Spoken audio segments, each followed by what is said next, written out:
Howdy, EgoHackers. My name is Samwise, and welcome back to another episode where we dive into the fascinating world of four sides dynamics.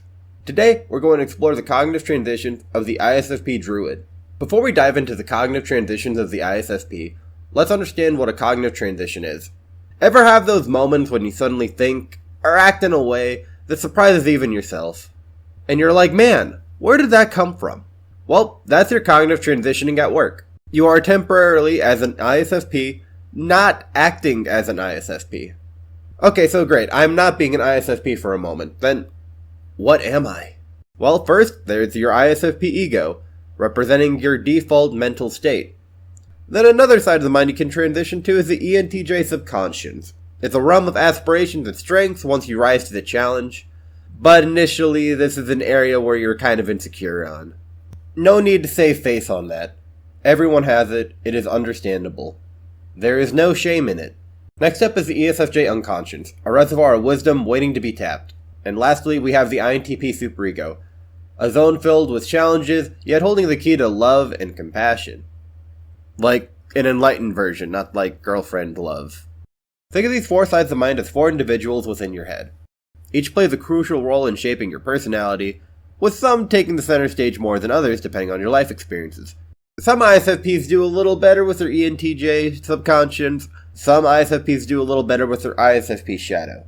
Some ISFPs are more familiar with their ESFJ shadow than they are their ISFP ego. This is what we call being stuck in the shadow. We'll cover that in another episode, but it isn't pretty. But the interplay of these different sides of mind forms your octagram, a topic we'll explore in detail later, but for now, your personality type is innate. You are born as an ISFP, you're gonna grow as an ISFP, while your octagram is shaped by your nurture. This can be the past experiences you've had, like the family you grew up in and the school you went to, all the way to your current life right now, like what job you're working, what significant other that you're with, or not with. Alright, all these cognitive transitions are cool and dandy and whatever, but why do they matter? Why can't I be an ISFP all the time? I'm just that cool person in the background, I've got my opinions, and they're awesome, and I'm really good at making stuff, and people are like, wow, that's great, I want to support that. What happens if there's no supporters? There's no FE users to give you gratitude for the cool, kind things you do. No SI users for you to entertain with your cool art pieces. Yeah, you're gonna have to go to the shadows yourself and figure that out. But hey, good thing you have a shadow, otherwise you just not have a contingency plan. With all that being laid out, let's take a deeper look into each of the four sides of the mind of the ISFP, as well as what cognitive integration, or what we call enlightenment, looks like. Starting off with the ISFP ego. The ISFP ego embodies the core traits of this type, characterized by emotional depth and artistic expression.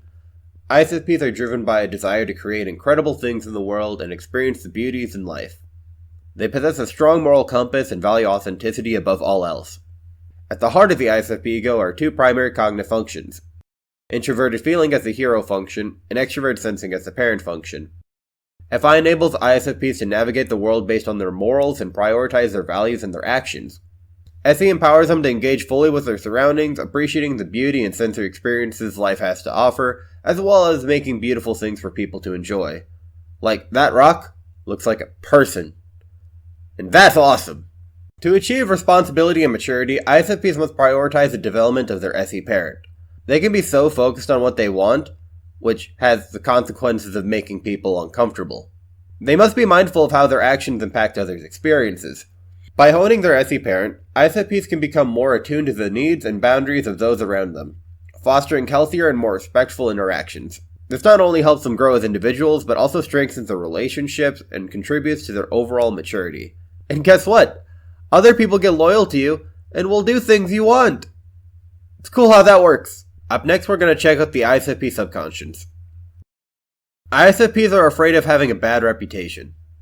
They dread the idea of others regarding them poorly. They're scared of what other people think of them. This fear drives them to explore the ENTJ subconscious, where they begin to let go. The ISFP's ENTJ subconscious serves as a pathway to self-mastery, empowering ISFPs to overcome their fear of judgment and unleash their full potential. This journey involves stepping out of the background and into the foreground. Instead of managing the thoughts of other people, You instead wear your values on your sleeve and you express yourself honestly. ISFPs embark on a quest to harness their inner confidence, aiming to cultivate a positive reputation while staying true to their values. Because here's the thing, if you're a good person, you don't have to micromanage your reputation. Your values just speak for themselves. And what's more important at the end of the day? Becoming a truly good person? Or being seen as one? This is rhetorical, but please don't answer in the way that's clearly wrong. Within their ENTJ subconscious, ISFPs strive on determination and adaptability. They endeavor to navigate social dynamics with confidence and grace, knowing that a strong reputation is built on integrity, having a firm foundation with a reputation that you feel good about and respected by others. They can strive for their goals. They aspire by fulfilling what they believe to be their purposes. They gain achievements they find meaningful, although, be careful about treating it like a destination. It's a journey. Smell the flowers. Unlocking the ISFP subconscious requires self-awareness and courage. ISFPs must confront their fears head-on and embrace challenges as opportunities for growth. By leveraging their ENTJ subconscious, they pave the way for personal transformation and self-discovery, ultimately becoming more resilient and empowered individuals. Up next is the ISFP's shadow, otherwise called the unconscious. The unconscious of the ISFP, the ESFJ unconscious, offers a pathway to wisdom and personal growth. By delving into the shadows, ISFPs can develop valuable insights and enhance their decision-making processes. One crucial aspect involves transforming their FE nemesis into an FE ally. ISFPs can get too focused on their convictions, to the point that it comes off entitled. FE nemesis, however, steps in and challenges the FI hero, saying, "How do other people feel about this?" ISFPs need to understand the feelings and perspectives of others. By empathizing with others' emotions and experiences, ISFPs can cultivate deeper connections and foster harmonious relationships, as well as sharpening their FI hero because, hey, more perspectives so that I can have opinions on them. Very cool. This helps the ISFP navigate social interactions more effectively and create a supportive and inclusive environment. And hey, caring about other people's emotions makes it more likely for others to care about yours. Striving to understand and even validate the feelings of others will ultimately lead to stronger and more fulfilling relationships for the ISFP. And then we got SI Critic. The SI Critic within the shadow gives themselves critical personal standards, particularly regarding the amount of effort they invest in their endeavors.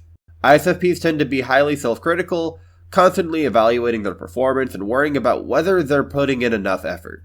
They can become masters in any field they wish by dedicating themselves to their craft, often investing countless hours to hone their skills. However, this relentless pursuit of perfection can take a toll on their health if they skip sleep, meals, etc. You'll eventually get tired of what you're doing, and then you're just going to be idle for a while, which is a major vice for you. And then if you don't do that, well, there's the option of you crashing and burning. But either way, this can all lead to a potentially long period enough where you get rusty at your skill. Oh no. I guess that is one of the downsides of being an SE user, is you have to do your skills constantly, otherwise you are going to forget how they work. Another thing for ISFPs, keeping track of their progress and mistakes can help ISFPs learn and grow. Like in a diary. Because you guys absolutely suck at remembering. Putting in the work will make you guys shine, and your work will be brilliant. Other people will love the experience it gives, like, hey, that tree looks splendid. In essence, by embracing and developing their ESFJ unconscious, ISFPs can unlock a deeper level of wisdom and self-awareness, leading to a more fulfilling and authentic life. And then lastly, the ISFP superego. Yeah! The ISFP's INTP superego manifests as a tendency to ignore logic. They prioritize emotions over truth. Ignorance is bliss, right? Except, not really. Because bliss is la la land. It's not real. People are suffering out here. ISFPs are very aware of the truth. Probably more than TI Hero in some ways, at least. But they decide to hide themselves and others from the pain. But you can't escape the truth. It's coming for you. As ISFPs gain strength within their ego, subconscious, and unconscious, they begin to properly integrate TI Angel within the INTP superego. This signifies a transformation towards embracing the truth as opposed to being controlled by their emotions. ISFPs learn to analyze situations objectively and make decisions based on logic rather than instinct. By acknowledging and working on integrating the TI Angel, ISFPs can navigate the delicate balance between their ideals and the truth. Embracing the potential of the TI angel to provide clarity and insights offers ISFPs a pathway to inner balance and well-being. Engaging with the integrated TI angel encourages ISFPs to prioritize critical thinking and logical reasoning. By fostering a balanced approach to decision-making, ISFPs can cultivate resilience and adaptability, ultimately leading to a more fulfilling and sustainable way of living, particularly in the realm of technology. TI demon in tech? Are you out of your mind? No, I am in my mind. I am dead serious. They have the potential to pave a way through innovation. They have the capacity to make the bliss they were imagining real, so people are safe from pain and inspire others with a new form of beauty, previously undiscovered. Ultimately, achieving integration within the superego is crucial for ISFP's personal growth and fulfillment.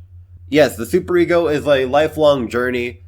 You'll never get it 100% down, but you can get as close as you can.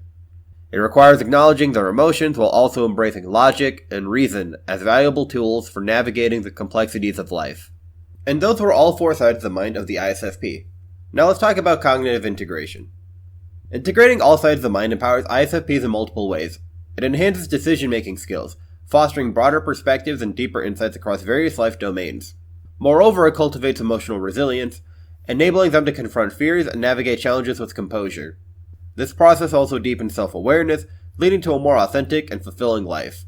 Additionally, it improves relationships by fostering empathy and compassion, leading to deeper connections and experiences with those they care about. And finally, cognitive integration sparks spiritual growth, unveiling profound truths and a deeper sense of gratitude. Overall, it unlocks the full potential of the ISFPs, enabling them to lead a more meaningful and purposeful life, and becoming the authentic individuals they are meant to be. ISFPs, I know you make some brilliant work, and I appreciate that. And I have some beautiful work I want to show to you guys too. It's called Season 19. Would you like further assistance with your cognitive transitions? Are you ready to discover the full power of your ISFP personality type? Here today, we went over what your cognitive transitions do. Season 19 will teach you how to do it on purpose. And we used to link you to the C.S. Joseph website, but we got this handy dandy thing called udja.app/free, and 3 guesses how much it costs. Yeah, it's free. You got a free trial ahead of you. You could just take it. You could just take it, and it's not even greedy. And once you've watched Season 19, Personal Growth of an ISFP, there are many other episodes you can watch too, like Developing TI Demon, or some of the cutting edge lectures, like, did you know you can personality type cats and dogs? That is 100% up your alley. So go ahead, I'll wait here. Or you can pause it. Whatever suits you. Alright, whistle.mp3 because I can't do that.